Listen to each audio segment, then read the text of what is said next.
Hello everyone, আমি পায়েল। আমার নতুন একটি ভিডিওতে সবাইকে এত এত ভালোবাসা। আশা করি আপনারা সবাই খুব ভালো আছেন, আর আমরাও কিন্তু বেশ ভালোই আছি। ফোনের ওয়েদারে গতকাল থেকেই বরফ দেখাচ্ছিল, কিন্তু গতকালকে আর হলো কই। ওই যে বিকালবেলায় একটু হুটোপাটা করি যে বের হলাম বরফ দেখবো আর বাজার করব, তার হলো কোথায়। রাতের দিকেও হলো না, শেষে ভোরের দিকে এত হেভি স্নোফল হয়েছে, প্রত্যেক দিনের দেখা এই চেনা শহরটা আজকে তুড়ি মেরে বদলে গিয়েছে। জানলা খুলেছি, জানলা দিয়ে বরফ রান্নাঘরে চলে আসছে। গতকাল রাত থেকে হেভি স্নোফল হচ্ছে আমাদের এখানে, চারিদিক পুরো সাদা হয়ে গিয়েছে। এখন বাজে বেলা 11টা, 12:30 পর্যন্ত বরফ পড়ার কথা রয়েছে। মেয়ে ঘুমোচ্ছে, তাই ওকে নিয়ে এখন আমরা বেরোতে পারলাম না। রান্নাটা শেষ করে জাস্ট বেরো হব। একদম অনেক বরফ পড়লে তখন তো বাচ্চা নিয়ে খুব মুশকিল, তাই বরফটা একদম পড়া থেমে যাবে, তারপর ভাবছি যাব। তো এত কথা না বলে আপনাদেরকে আগে দেখাই পেছনে আমার দৃশ্যটা ঠিক কেমন রয়েছে। আমাদের অ্যাপার্টমেন্টটা মোট 10 তলা, তো আমরা থাকি 7 তলার ওপরে। যেই দিকটায় আমাদের ফ্ল্যাটটা রয়েছে এই দিকটা পুরোটাই সাউথ ওপেন, কোনো বড় বড় বিল্ডিং নেই। এই কারণে যেই সুবিধাটা হয়েছে, সারা বছর সব ঋতুতেই আমরা এর সুবিধা পাই। ওই যেমন রোদ্দুরের সময় রোদ্দুর পাই, শীতের সময় গরম থাকে, গরম হাওয়াটা প্রবেশ করে, আবার গরমকালে ঠান্ডা ফুরফুরে বাতাস, আর বরফের সময় এমন বরফ তো পাওয়াই যায়। ঘরের মধ্যে একেবারে আমরা এসি চালিয়ে দিয়েছি 30-তে, তো ঘর তো পুরোপুরি গরম, বাইরেটা পুরো ঠান্ডা। এই কারণে ডাইনিং রুম আর ব্যালকানির মাঝামাঝি যে কাচের স্লাইডার রয়েছে সেখানে এমন কুয়াশা জমে গিয়েছে। আর ছোটবেলায় এরকম কুয়াশা জমলে অথবা ধুলোর লেয়ার পড়লে আগেই মাথায় যেটা আসতো সেটা হলো নিজের নাম লেখা। তবে এখন তো আর নিজের একার নামটা লিখতে পারি না, সঙ্গে ওদের দুজনের নামও আমাকে লিখতে হয়। যাই হোক, এদিকে আমি রান্নাবান্নার তোড়জোড় শুরু করে দিয়েছি। আজকে একটু তাড়াহুড়ো করেই রান্নাবান্না করব, তার কারণ এখন যদি রান্নাবান্না শেষ না করে ওদিকে বরফ দেখতে চলে যাই, দিয়ে কখন না কখন ফিরবো, অনেক বেলা হয়ে যাবে, খিদে পেয়ে যাবে, সবকিছু একেবারে ঘেটে যাবে। ওই কারণে রান্নার এই ঝামেলাটা থেকে মুক্তি নিলে আমি কি করতে পারবো, যতক্ষণ খুশি মিহি, আমি, কাঞ্চন আমরা সবাই মিলে এনজয় করতে পারবো। আর ফোনের ওয়েদারে আজকে জাস্ট দেখাচ্ছে প্রচুর স্নোফল হবে, আর স্নোটা অনেকক্ষণ পর্যন্ত স্টে করবে। যা পুরো বরফ পড়েছে, এই বরফ গলতে গলতে আর আগামীকাল।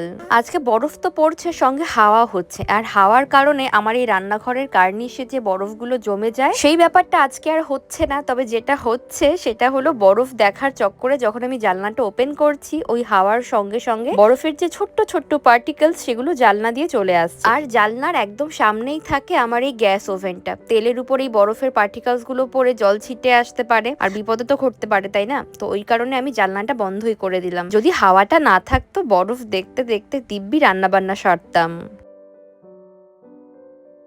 আগেই বললাম আজকে রান্না বান্না একটু হুটোপাটা করেই সারবো। তো তার জন্য আমি যেটা করেছি সেটা হলো দুটো ওভেনকেই কাজে লাগিয়েছি। একটা সাইডে চাপিয়েছি মাছ ভাজা, অন্য সাইডে মাছ ভাজার যে ঝোলটা তৈরি হবে, আই মিন ওই আলু দিয়ে যে ঝোলটা, আলু বেগুনের ঝোল, সেটাও চাপিয়ে দিয়েছি। অল্প একটু জিরে ফোড়ন দিয়েছি, সাথে একটা গোটা তেজপাতা। আলুগুলোকে বেশ লাল লাল করে ভেজে নিলাম, তারপর দিয়ে দিলাম একে একে ডুমো ডুমো করে কাটা টমেটো, তার সাথে বেসিক কিছু মশলা, ঝালের জন্য একটু বেশি ঝাল, ভাজা জিরের গুঁড়ো আর অল্প একটু হলুদ এবং পরিমাণ মতো নুন দিয়ে মশলাটাকে বেশ কষিয়ে নিচ্ছি যতক্ষণ অবধি ওপরে তেলটা উঠে না আসে। তারপর যখন আলু, মশলা, টমেটো সবকিছু ভালো মতো কষা হয়ে আসবে, তারপরে আমি ওই আলুর মতো করে কেটেছিলাম বেগুনগুলো, একটু লম্বা লম্বা করে কেটেছি, তো সেই বেগুনও আমি দিয়ে দিলাম। বেগুনটা দিয়ে আর বেশি রান্না বান্না করবো না, তার কারণ বেগুন বেশি রান্না করলে না হালকা কালো কালো দাগ হয়ে যায়। ঝোলের ওপর বেগুন দিলেই সেটা খেতেও ভালো হয় আর তাড়াতাড়ি সিদ্ধও হয়ে যায়। জল দিলাম, ঝোলের জল পরিমাণ মতো। জলটা ফুটে আসার পর তারপরই না হয় আমি মাছগুলো ছাড়বো।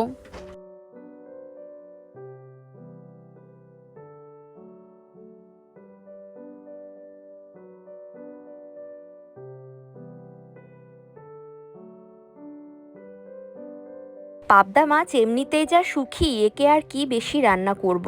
ঝোলটা সুন্দর মতো রান্না হয়ে যাবার পর আলু বেগুন ওদিকে সবই দেখলাম নরম হয়ে গিয়েছে। মাছগুলো ছাড়ার পরে বেশি নাড়ি চাড়িনি, একটুখানি ঢাকা দিয়ে ভাজা জিরের গুঁড়ো ছড়িয়ে রেখে দিয়েছিলাম। হালকা আছে বেশ কিছুক্ষণ রেস্টে রেখে আমি রান্না করলাম। ঢাকনা খুলতেই দেখলাম এই অবস্থা, একদম পারফেক্টলি কুক হয়েছে। এখন চলুন এটাকে ঝটপট অন্য আরেকটা সার্ভিং পাত্রে আমি ঢেলে নেই। ওইদিকে যতক্ষণ পাবদা মাছের ঝোলটা রান্না হচ্ছিল ততক্ষণে আমি কিন্তু হাতে হাতে বেশ অনেকখানি কাজ এগিয়ে নিয়েছি। গতকালকের ভ্লগে আপনাদের দেখালাম যে একটা জাপানি বেলে মাছ আমি এনেছিলাম। মাছগুলো দেখতেও যেমন আর খেতেও তেমন, ঠিক আমাদের দেশে যে মিষ্টি জলের বেলে মাছ পাওয়া যায় ওই রকম, তবে এগুলো এখানকার সামুদ্রিক এক ধরনের মাছ। বেলে মাছের মতোই এই মাছগুলো ভীষণ নরম, তাই এগুলোকে আলাদা করে ভেজে রান্না করতে গেলে আর কিছুই পাবো না, পুরোপুরি একদম গুঁড়ো গুঁড়ো হয়ে যাবে। তো সেই ব্যাপারটা থেকে বাঁচতে আমি যেটা করব, এটাকে আমি আজকে হাতে মেখে রান্না করব। আর এইরকম হাতে মাখা যে কোনো রান্না ঠান্ডার দিনে জাস্ট জবরদস্ত লাগে। এই রান্নাটা করার জন্য আমি এখানে যা যা উপকরণ নিয়েছি, কুচো করা পেঁয়াজ, ধনিয়া পাতা, সাথে বেশ খানিকটা কাঁচা লঙ্কা ফালি ফালি করে কেটে নিয়েছি, আর নিয়েছি বেশ খানিকটা টমেটো।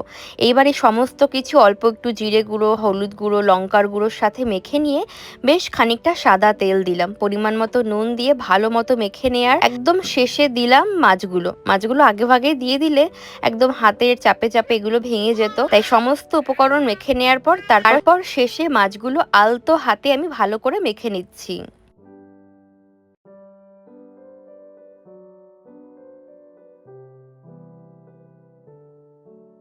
হাতে মাখানো যে কোনো রান্নায় যে একটা ভালোবাসা মিশে থাকে না, তাতেই যেন খাবারের স্বাদ অনেক গুণ বেড়ে যায়।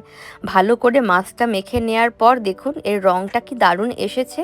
তারপর একটি পরিষ্কার ফ্রাই প্যানে আমি সমস্ত মিশ্রণটা ঢেলে দিলাম। ওই বাটি ধোয়া অল্প একটু জলও দিয়ে দিলাম। জলটা আলাদা করে আর দিলাম না, তার কারণ বাটির গায়ে তো প্রচুর মশলা রয়েছে, ওই মশলাটা দিলে ওর ফ্লেভারটাও মিশে যাবে।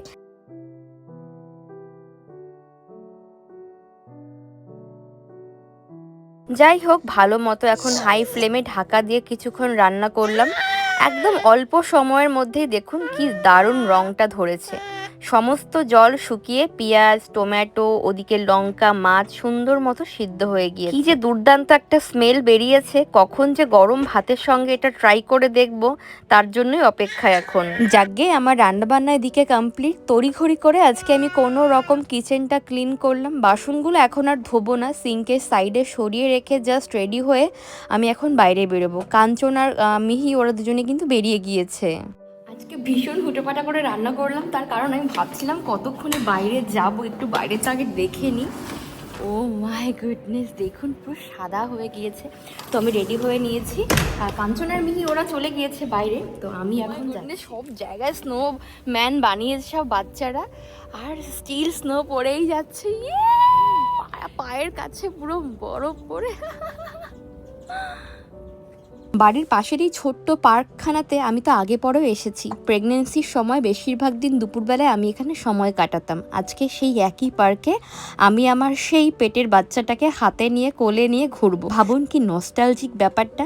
যাকে চারিদিক একদম বরফে ঢেকে গিয়েছে, ঝোপের ওপরে যে বরফগুলো পুরু হয়ে পড়েছে দেখুন কি বিভৎস দেখতে লাগছে। রাস্তার উপর খুব একটা বরফ জমেনি, তার কারণ গাড়ি ঘোড়া যেহেতু চলাচল করছে, তবে রাস্তার দুই পাশে এখনো অনেক বরফ। দেখো কত সুন্দর স্নো পড়েছে। এটা হলো বাই দ্য ওয়ে চেরি ব্লসমের গাছ, চেরি ফুলের গাছ, আর গাছটাতে পুরো এরকম বরফ পড়েছে। আমার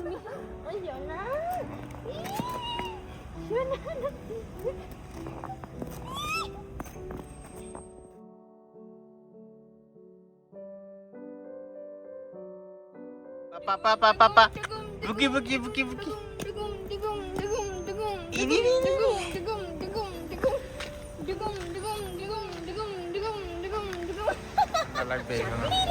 দেখো একটা স্নোম্যান, গাঞ্চন দেখো দেখো হাউ কিউট স্নোম্যান। এই টুকুম টুকুম আপা এদিকে দেখো, আর ওখানে দাঁড়।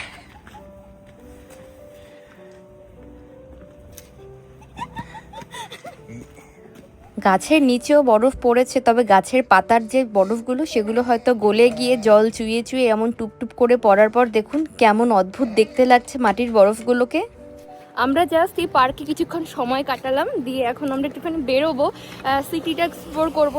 সিটির মধ্যে বরফ পড়লে কেমন দেখতে লাগে মেয়ের চোখ ঢেকে। তো আমরা হচ্ছে একটু গাড়ি নিয়ে বের হলাম, কাঞ্চন তো ড্রাইভ করছে আর মিহি আমার কোলে। মিহি একটু একটু ঘুম পাচ্ছে মিহির বোধহয়, তো মিহি এই জন্য চুপ মেরে আছে। যাই হোক, রাস্তার প্রতিদিন যেরকম দৃশ্য দেখি আজকে সম্পূর্ণ অন্যরকম। কাঞ্চন কি বলো? চাদরে সবকিছু ঢেকে ফেলেছে। সেটাই, পুরো বরফের চাদরে যদি না শেষ হয় তবে কেমন হতো তুমি বলো তো।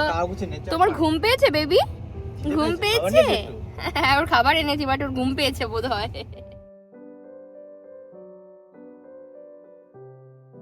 আমাদের বাড়ির চারপাশেও পার্ক ছিল, সেখানেও রাস্তা ছিল, সাকুরা গাছ সবই ছিল, কিন্তু একটু ভাবলাম শহরটা থেকে ঢু মেরে আসি। তার কারণ বরফ পড়লে এই গাছ গাছালি, শহরের রাস্তাঘাট সবকিছুর চেহারা চিত্র সবই কেমন যেন বদলে যায়, একটা অন্য রাজ্য, অন্য পৃথিবী বলে মনে হয়।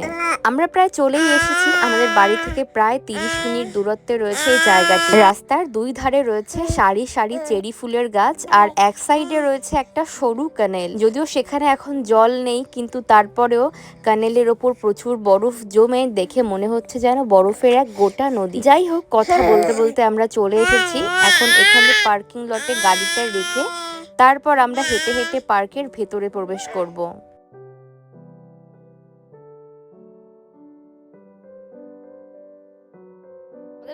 আমাদের বাড়ি থেকে প্রায় 30 মিনিট ডিস্টেন্সে একটা পার্ক এসেছি আমরা। এখানে খুব সুন্দর দেখলাম বরফ জমে আছে। পার্ক বাড়ির ধারে কাছেও ছিল, কিন্তু সবসময় চেনা জায়গায় যেতে আজ আর ইচ্ছে করলো না, তাই একটু অচেনা জায়গায় এলাম। প্রচুর বরফ, একটু কাদা কাদাও হয়ে গিয়েছে, বাচ্চারা খেলা করছে বাই দ্য ওয়ে। আর দেখুন চারিদিক পুরো সাদা, একদম পুরো সাদা হয়ে রয়েছে। সোনা নেক্সট ইয়ার যখন বড় হবে একটু হাঁটতে শিখবে, তখন আরো বেশি ভালো লাগবে। হ্যাঁ, খুব আনন্দ করতে পারবে তখন। এখন কিছুই বুঝতে পারছে না, তবে অন্য দিনের থেকে একটু যে অন্য রকম, মানে প্রতিদিনের থেকে যে একটু অন্য রকম, সেটা কিন্তু ডেফিনেটলি বুঝতে পারছে। কেমন ঢালু ঢালু করে তাকাচ্ছে চারিদিকে। কি দেখেছো, ওরা সব খেলা করছে। মাম্মা, বাবা দোলনাগুলো ঢেকে গেছে বাবা। মাম্মা, মিহি, ই বুড়ি, আবড়ি, মিহি, টুক টুক টুক টুক টুক, সোনা নাচে কোনা, মাম্মা সোনা নাচে কোনা। ফেসবুক আর ইউটিউবের শর্টস আর রিলস ভিডিওগুলোতে আপনারা অনেকেই মিহির জন্য কনসার্ন প্রকাশ করেছেন। আপনারা বলেছেন এরকম বরফের সময় মিহিকে নিয়ে বাইরে গেলে মিহির নিশ্চয়ই ঠান্ডা লেগে যাবে। প্রথমেই সকলকে অসংখ্য ধন্যবাদ আমাদের জন্য এত ভাবনা প্রকাশ করার জন্য। কারোর ব্যক্তিগত পরিবারের আমরা কেউ নই, কিন্তু তারপরেও তার ঊর্ধ্বে গিয়ে আমরা সবার যে এত কাছের হয়ে উঠতে পেরেছি, এর জন্য আমরা আপনাদের কাছে কৃতজ্ঞ। তবে না, মিহির ঠান্ডা লাগবে না, তার কারণ মিহির মতোই আরো অনেক বাচ্চা, আরো অনেক ছোট বাচ্চা নিয়েও এদেশের বাবা মায়েরা রাস্তায় বেরিয়ে পড়েছেন এমন সুন্দর স্নোফলের আনন্দ উপভোগ করতে। তো আমরাও তার ব্যতিক্রমী নই। আর এখানকার বাচ্চারা এরকম স্নো, ঝড়, জল, বৃষ্টি, কাদায় প্রচুর খেলাধুলা করে। ওদের সবার যখন কিছু হয়নি, মিহিরও তো এই দেশেই জন্ম, আশা করি মিহিরও তেমন কিছু হবে না। এই এখনকার পরিকল্পনা অনুযায়ী যেহেতু মিহি এখানেই বড় হবে, তাই ওকে তো এখানকার সঙ্গে মানিয়ে নিতে হবে নিজেকে। আর এই যে এত বছর এই দেশে আছি, বরফের দেশের মানুষ না হয়েও প্রত্যেক বছর যে বরফ দেখতে পাওয়া, এটা আমার কাছে খুব আনন্দের। দেখি কাঞ্চন কি বলে। বিরক্ত লাগে না? এত বছর আছি, বরফ প্রতিবারই দেখি, কিন্তু তারপরও মনে হয় যেন আরো দেখি, দেখে মনে হয় যেন আশ মেটে না। রাইট, এটাই সত্যি আমারও মনে হয়। তবে এই বছর কিন্তু বেশ হেভি স্নোফল হয়েছে, দুদিন ধরে এবার পড়েছে, নেক্সটে হয়তো আরো পড়বে। কিন্তু করোনার সময় কিন্তু মাঝে কিছু বছর বরফ কিন্তু একেবারেই কম ছিল জাপানে, মানে আমরা যে শহরে থাকি সেখানে অন্তত। সাইডে কিন্তু এবার হেভি, সবথেকে জাপানে 40 বছরে এরকম বরফ পড়েনি। এটাই কিন্তু অ্যালার্ট দিয়েছে। হ্যাঁ, যেহেতু আমাদের টোকিওতে এতটা পড়েনি, বাট আদার সাইডগুলোতে যেখানে আর কি বরফ পড়ে, বরফে, হ্যাঁ, যেসব জেলাগুলিতে সব থেকে বেশি বরফ পড়ে তার মধ্যে তো তোমার ওই হোক্কাইদো সবার উপরে রয়েছে। ওখানে তো সারা বছরই প্রায় ঠান্ডাই থাকে। এই যে এত ঠান্ডা পড়েছে, এই যে বরফের মধ্যে দিয়ে ঘুরে বেড়াচ্ছ, বাড়ি গিয়ে কি খাবে বলো তো আজকে? পাবদা মাছের গন্ধ পেয়েছিল আজকে? হ্যাঁ, আজকে বেলে মাছ একদম হাতে মেখে বেলে মাছ করেছি, আর তার সঙ্গে পাবদা করেছি, আলু বেগুন দিয়ে পাবদা মাছের ঝাল করেছি, আর গরম গরম ভাত। ও আর কি লাগে আজকে ঠান্ডা। প্রচুর সকাল সকাল বেরিয়েছি, এখন ঘড়িতে সময় বেলা 2:30 মতো, তাই একটু ম্যাকডোনাল্ডসে আসলাম। ফেরার পথে একটু খাবার নিলাম একটু বার্গার্স, আর নিলাম একটুখানি ফ্রেঞ্চ ফ্রাই। তো এগুলো নিয়ে এখন চলুন বাড়ির দিকে যাই। কিছুই করিনি, তারপরেও যেন কত কষ্ট হয়ে গিয়েছে। তো এই এত বেলায় বাড়িতে এসে সবাই স্নান সারলাম একে একে। প্রথম ঢুকলো ওর পাপা, তারপর ওর পাপা মিহিকে স্নান করিয়ে দিল, দেন আমি এখন স্নান করে খেতে বসবো। ওদিকে আমার পুজো দেওয়া হয়ে গিয়েছে, কাঞ্চনও বসে গিয়েছে। তো মিহিকে ঘুম পাড়িয়ে দিয়ে এখন আমরা দুজনে খাবারটা এনজয় করব। ওদিকে কাঞ্চনের খাওয়া দাওয়া শুরু হয়ে গিয়েছে, আমি আমার খাবারটা গুছিয়ে নিলাম। আর আজকের বেলে মাছটা অসম্ভব ভালো হয়েছে, স্মেলটা দুর্দান্ত। আর বরফের মধ্যে ঘুরে না একটু কষ্টই হয়ে গিয়েছে, তাই ঝটপট করে এখন খাবারটা খেয়ে নেবো। এখন যদিও দুপুর নেই, এখন বেজে গিয়েছে বিকাল 4:30। আজ আর বেরো হবো না, যেহেতু অনেকটা টাইম বাইরে ছিলাম। তো চলুন খাবারটা খেয়ে নিয়ে ঝটপট করে আজকের ভিডিওটা এখানেই শেষ করছি। সবার সাথে দেখা হচ্ছে পরবর্তী নতুন ভিডিওতে। সবাই খুব ভালো থাকবেন, সুস্থ থাকবেন, টাটা, বাই বাই।